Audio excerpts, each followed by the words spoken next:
And welcome to Ladies First. Don't say your name, I remember it. It's Eydís Mary Jónsdóttir. Eydís Mary. Mary, Yes. from Iceland. And we have a well-known face here also from Belgium, Patrick Haeck. Yeah, Captain Hook. Captain Hook. And this is very interesting because the court case is in Oslo, in Norway. You're from Iceland, you're from Belgium, there are people coming from Denmark also beside me, there are people coming from Finland and from Sweden. It's like the ex-JW community has been gathering here in Oslo. Correct. But this is a very historic moment. Just imagine that you could go back in time 2000 years ago and you had the ability and the possibility to watch the game between David and Goliath. Would you have been there? Of course you would have been there. Watchtower being Goliath and the XJWs being David, just to be sure that everybody understands. Yeah. Not all people listening to this podcast knows the Bible so good. You speak Icelandic, and you speak Danish and Norwegian too, so you understand what's going on in the court. I speak Danish, so I understand Norwegian. But Yeah. if I try to speak it, I automatically go to Danish. Yeah. But you, my friend, have a little problem understanding what's going on in the court case. Do you get something translated from the court? No, there was no translation. Only for Jehovah's Witnesses there was a translation from Norwegian to English, but we couldn't get into that. But the main thing is that Belinda and I didn't came over to understand what is being told. I promised Jan and the other victims of Jehovah's Witnesses that I would be there to sustain them morally.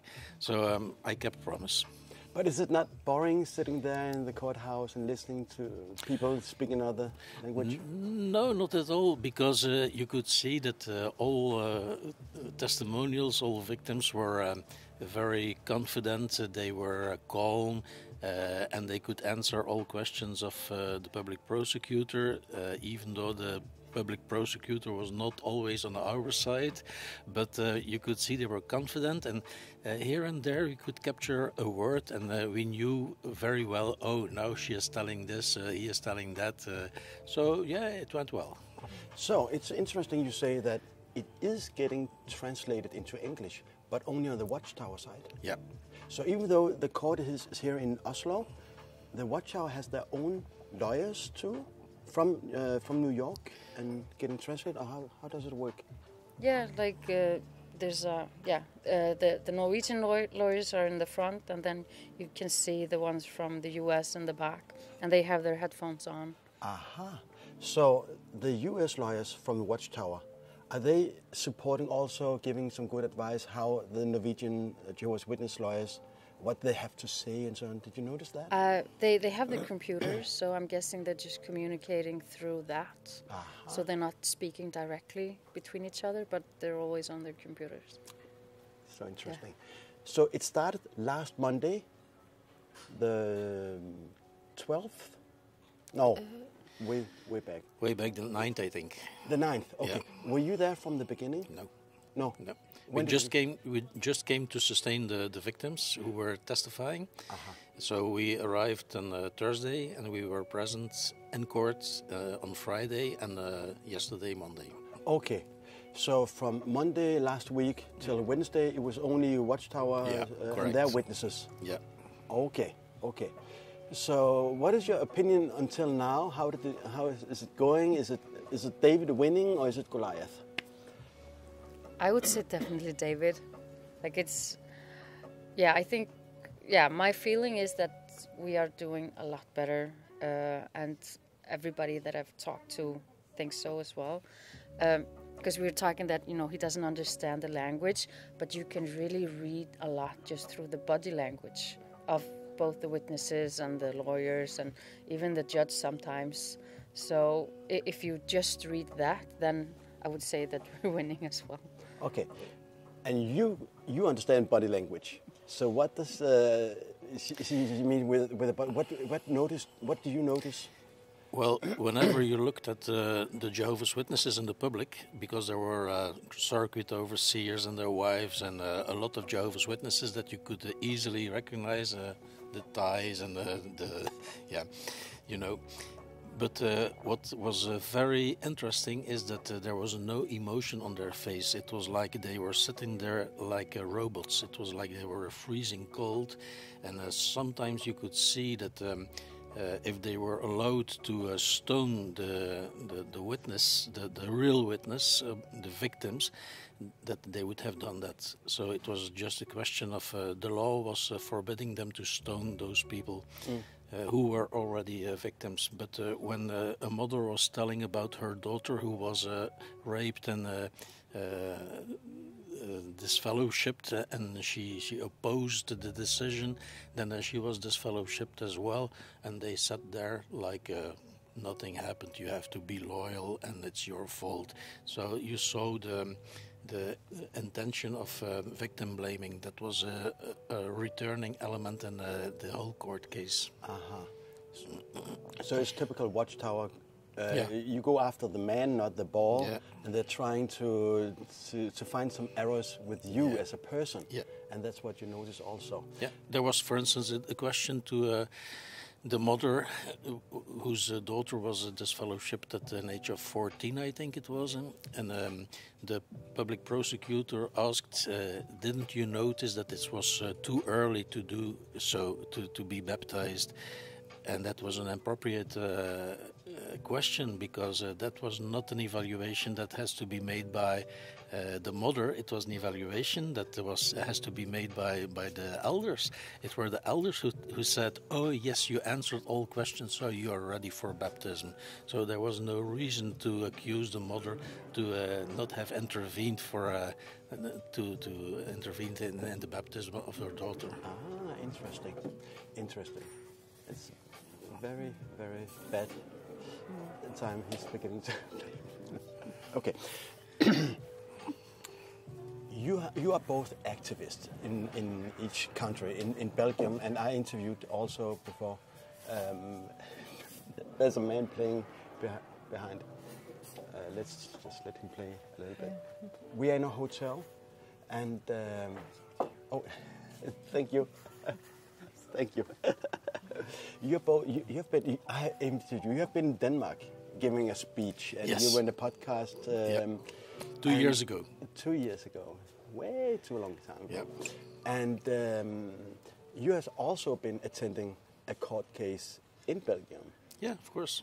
And I launched the court case. You launched it all. How did that go 2 years ago? 2 years ago, we won the court case. Jehovah's Witnesses appealed the court case, and they won. The main reason was that Jehovah's Witnesses were invited by the prosecutor to testify about shunning, how shunning is not a crime, how shunning is not discrimination. And they said in a letter to the public prosecutor, a letter I have, they said, this is none of your business. This is our religion, and you have nothing to see with that. So they refused to come over and testify. And the public prosecutor accepted this, and I insisted, you have to interview them. You have to interview that guy, and you have to ask these and these and these questions, and let them answer. And they said, oh, we are not in America. This is not how it works in Belgium. I said, okay, if it doesn't work like that. But in the appeal court, Jehovah's Witnesses said, yeah, but your decision is based on the testimonials of XJW who are frustrated and who are angry, and now they are taking revenge. And we didn't get the opportunity to testify and to explain our point of view. And the appeal judge followed that, and he took a lot of decisions that were made by the European court, and he said, this is freedom of religion. So freedom of religion was used to sustain the decision that they are free to do whatever they want. So you have experiences with Jehovah's Witnesses in the court? in Belgium. Do you see any difference how they're doing the things here in Oslo? Yes, I see the very same elements coming back. For instance, what we are talking about now is not longer the shunning is a problem. Right now we are talking about mandated shunning. You can compare it to the right you have to shun me. And just imagine that I steal your car, and you are the victim of theft, and you say, I don't want to do anything with you, Patrick. You're a thief, and that's okay, and I shun you. That's your right. Mm-hmm. Yeah, but just imagine that there is a pupil in school who is violating the rules of the school. Then he will be warned and warned and warned, and at the end he will be set out of the school. He will be disfellowshipped. And that's okay. That's a normal thing. This is the right of any organization to have rules that have to be respected. And if they are not respected, you get kicked out. But just imagine that the director of the school would go from classroom to classroom and warn the pupils, if you have contact with Patrick, who is kicked out of the school, be sure that you will be kicked out of the school too. And we had the example in court that the Jehovah's Witnesses do exactly that. The same girl who was disfellowshipped at an age of 14, there were several Jehovah's Witnesses disfellowshipped because they didn't agree with the elders who disfellowshipped her. So this was a crazy thing to see. Because they didn't agree, they had still contact, they were disfellowshipped. So this was such a strong element in the court case to show that this was not about a personal decision to shun someone. It was a mandated element. It was something that was demanded by the elders, that was demanded by the governing body. The mother told that she was even writing a letter to the headquarters, to the governing body. And they answered, but via the circuit overseer, the elders. So the elders came back and took revenge. That is what they did. It's very interesting. And I did an interview 2 years ago with Patrick, and I will put a link in my description and on the screen so you can hear the whole case. Back to Norway or Iceland. Yes. Eydís, even though you're from Iceland and it's Norwegian Jehovah's Witnesses, were there any people you recognized in the audience? Yes, there was one. There was a letter in the Icelandic newspaper a little bit more than a year ago from Jørgen Pettersson, who at that time was the spokesperson for the JWs in Scandinavia, and he wrote a letter saying that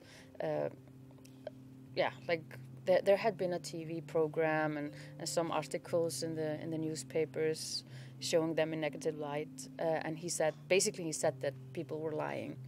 And I read that article and I decided to answer it. You became an activist, actually. Yes, thanks to him. So you wrote an article and answered for his claims? Yes, and he's been in the courtroom all days. Okay. So I walked up to him on the second day that I was there, and I just introduced myself and asked if he was Jørgen, the one that wrote the article, and he was like, yeah, I am. And I was like, I just really needed to come over and thank you, and because I read your article, and it was really, really good. It was so good that I answered it. And then I went on to just like really thank him for, waking me up to the necessity of standing up for yourself and answering lies, and then I just wished him a great day. That's an amazing story. So actually you are confronting this JW, top JW in Scandinavian branch office, and saying thank you because you were defending Jehovah's Witnesses in this Icelandic, and then you wrote back and you became an activist actually. Because of I don't know if I call myself an activist, but I feel freed. Yeah. Because they don't scare me anymore.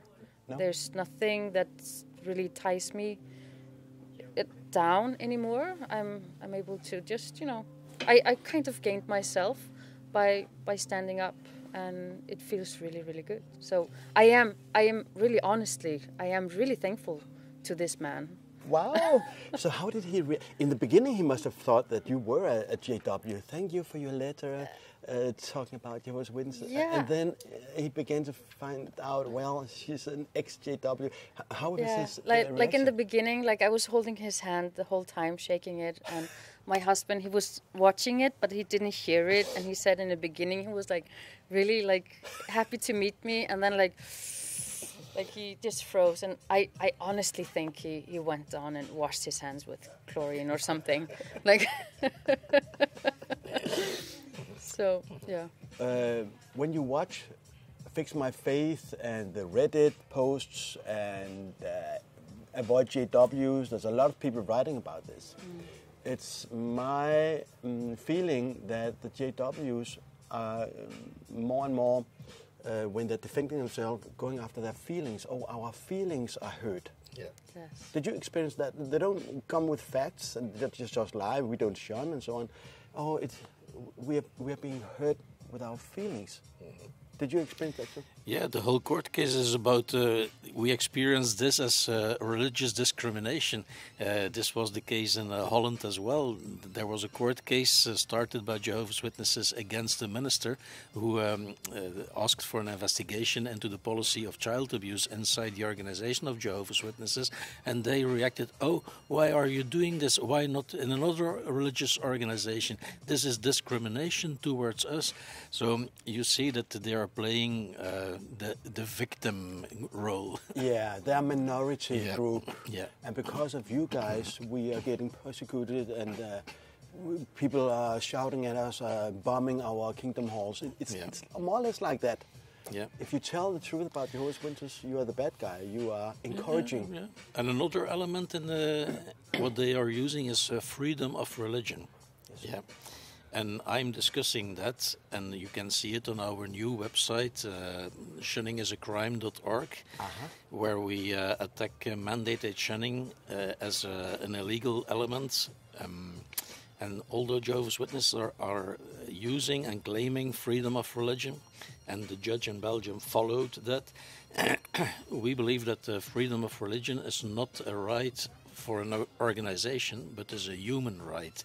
You can see it in the European Convention of Human Rights. You can see it in the Universal Declaration of Human Rights, and I accentuate human rights. There is not such a thing as the Universal Declaration of Organizational Rights. Good point. So if you look at Article 30, at the bottom of the human rights, you will see that Article 30 is mentioning that no state, no person, no organization is allowed to do something in order to take away one of the rights that are described in the Universal Declaration. And that's exactly what the Jehovah's Witnesses are doing. They are claiming freedom of religion to steal the freedom of religion of their members. Exactly. It's a very, very important point. Yeah. Eydís, you have been taking a lot of notes. Are you allowed to record anything in the courthouse? No, I don't think that we are. No. But no. we can write it down. You're writing down. You took a lot of notes you showed me yesterday. Can you mention some of the witnesses in the witness stand, ex-Jehovah's Witnesses, that you heard that made an impression on you? Some of their stories. Like Nomi, she was on Friday. She had a very touching testimony. Half of the room, there weren't JWs. They were almost openly crying with her. It was very touching to hear. I think all of the testimonies were very, very touching. Mm-hmm. So it's, yeah. Yeah. So when she was giving her testimony, did you notice the Jehovah's Witnesses, the half of the crowd in there?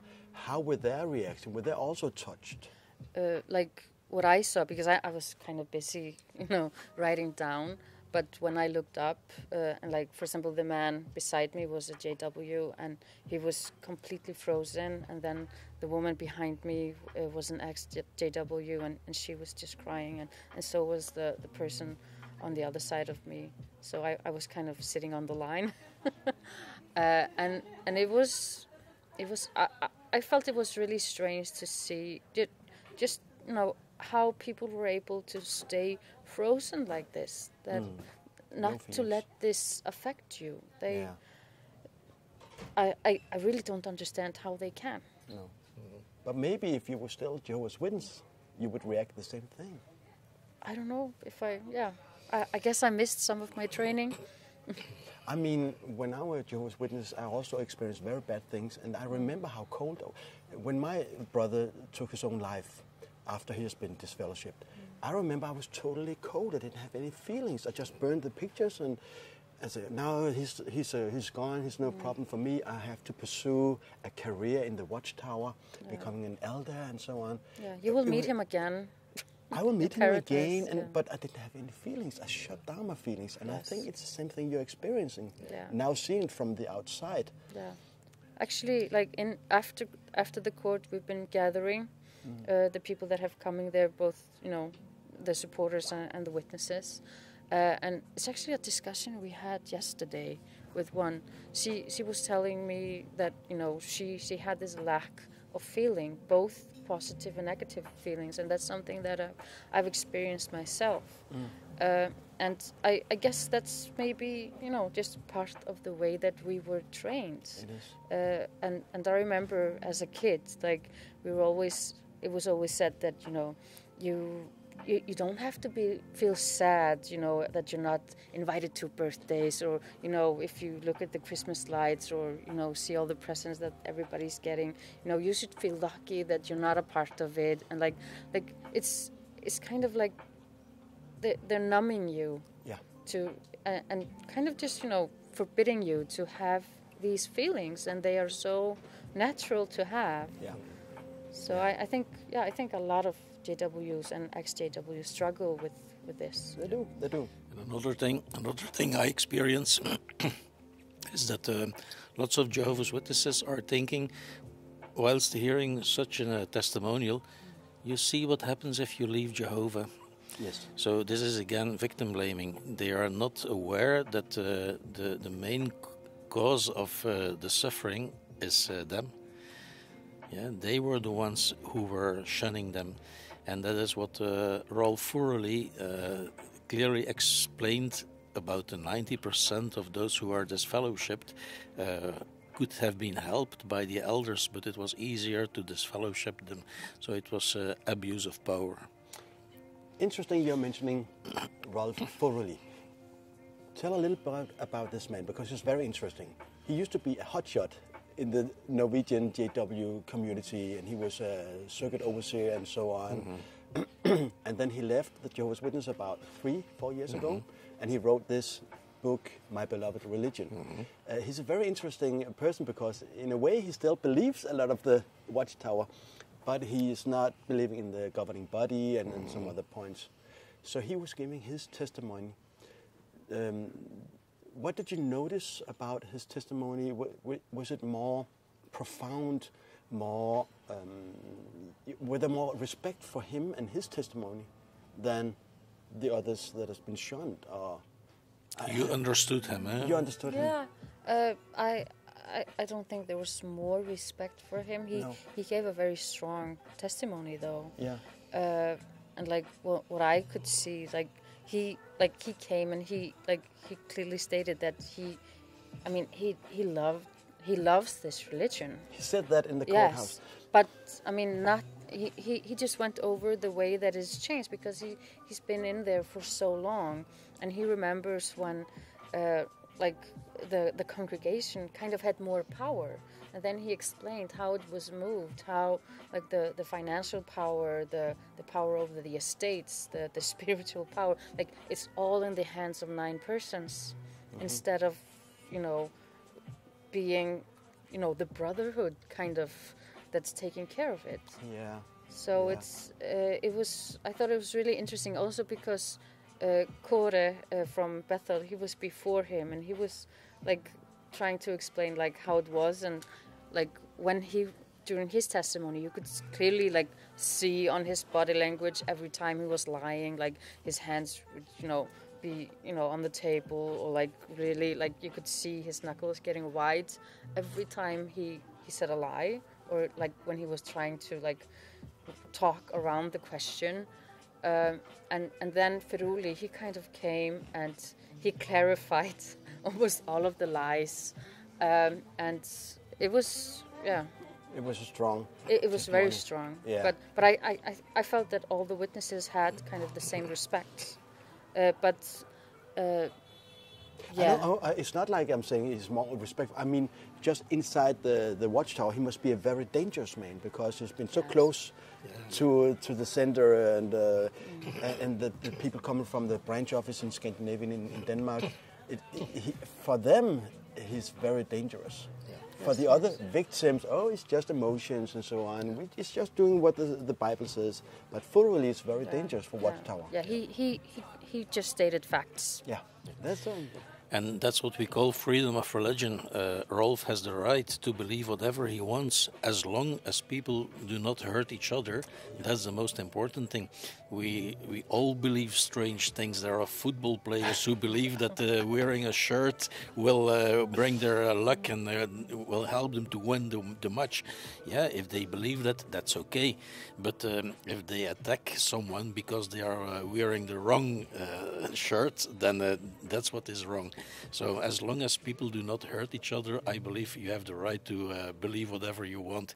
If you believe that there are yellow people living on the moon, okay, that's okay.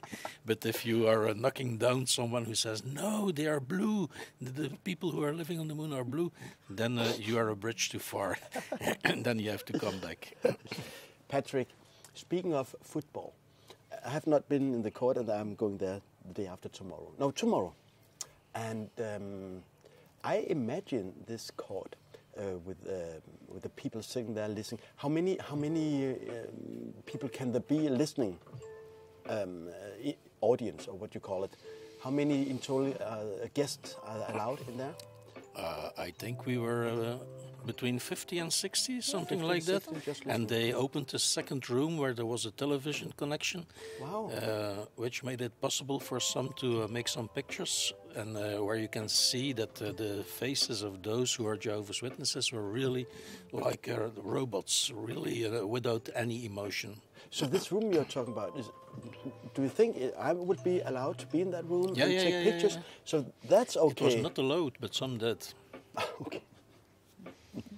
Yeah, and we are lucky that that happened, because here and there we have something to remember how brave the victims were to testify about their suffering. Yeah, and that is very important. I can't imagine how much it must take to stand on understanding in front of the judge and your old friends, and recognizing them, and the circuit overseer, and it must be so many feelings. And what I appreciate a lot is we were concerned about the well-being of the victims who were testifying, but the state had foreseen therapists to guide them.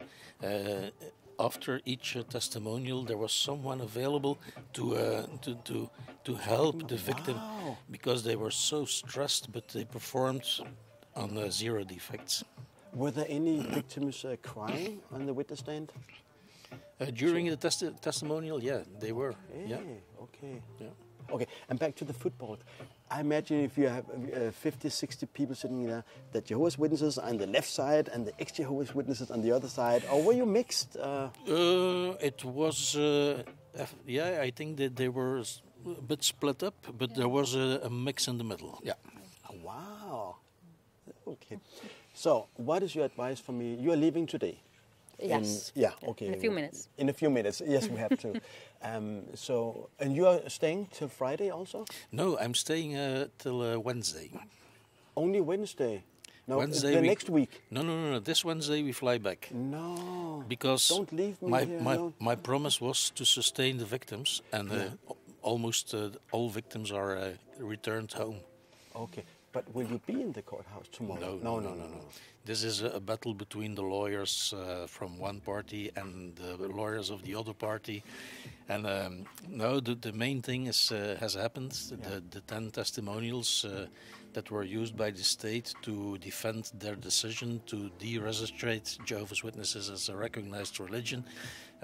It is done. It is done, and they performed very, very well. Yeah. So I missed out the most important. Thank you for pointing that out, Patrick. So what is your advice for me tomorrow? It starts at 9 o'clock, but if I want to have a seat, I have to be there in a very good time? Or? No later than 8:45, I think. No, okay. Yeah. Interesting. You need to go now because you have a flight to catch. Yes. That's important. And also, last, Eydís, you're married to a wonderful man, I understand. He has his faults, but he's a wonderful man. Yes. And he's not a JW. He's never been, only because of you, has been interested in this. And he's also here supporting you and the ex-JWs. Yes. What is his opinion, seeing it from outside? Yeah, like our plan was that he would go with me in the morning and then just leave the courthouse. But he hasn't left the courthouse because he's so excited about it. And he even has ADD. So he has trouble like concentrating normally, but now he's just, fully awake and like, and he's really good at reading body languages. So he's been having a lot of like fun actually, just reading the body languages of all the people there. And it's really been an eye-opening thing for him. And also, I mean, he's heard my story. He's heard the stories of many ex-JWs, especially in Iceland. But like hearing this as well, and just like kind of realizing how big this is. This isn't just Iceland. This isn't just Norway. This is the whole world. It really made an impact on him, and also just like realizing how many we are, because if 1% of JWs are leaving every year, it accumulates, and I'm guessing we are at least 1 million ex-JWs, 1 million persons with very similar experiences, and the consequences. I'm not doubting you, but where did you get that figure from? 1 million is just approximately, if you say 1% a year, and then after that's just numbers from the from JW.org. Wow, imagine 1 million people and. Yeah, I mean it's not just about us. No, there's so many of us. Yeah. And that's kind of puts things into another perspective. It does. I have so many questions. I don't have so much time. I have one more question for you, Patrick. Okay. I've been thinking about this because there's so many court cases in Canada and Australia and all over Europe and United States and so on. And the Watchtower is beginning to change a lot of the doctrines with the beard and so on. Yeah, okay. I don't want to talk about the beard. But do you think that because of all the court cases, and if they lose again, as we hope, inshallah, do you think they will change the doctrine on shunning just to say to the society around, no, we changed now, we don't encourage shunning people anymore? Do you think it will? But sometimes because of the money. I think there is another question. What will happen if they cancel shunning? Mm-hmm. Then they will have to sell lots of kingdom halls. Because right now we are in touch with the Jehovah's Witnesses who write us and say, Patrick, we hope that you are winning the court case, and I'm sure that the same thing is happening with Jan Frode in Norway, that he is in touch with the Jehovah's Witnesses who hope that the shunning will be cancelled by Jehovah's Witnesses, because that opens the door to escape without being shunned. Yes. Let's hope. Let's pray to Jehovah and ask for his... No, don't do that anymore. You're not allowed to curse, Frank. Thank you very much for doing this interview, and have a nice trip home today and a nice trip home tomorrow. And also regards. Belinda is also here. It's wonderful. Do we want to say hello, Belinda? You have to... Yeah, Patrick's wonderful wife also here supporting. So thank you for doing this interview. You're welcome. Okay. Yes, you're welcome. Good. It was funny that I was doing this. Yeah. Yeah, being a sister. Yes.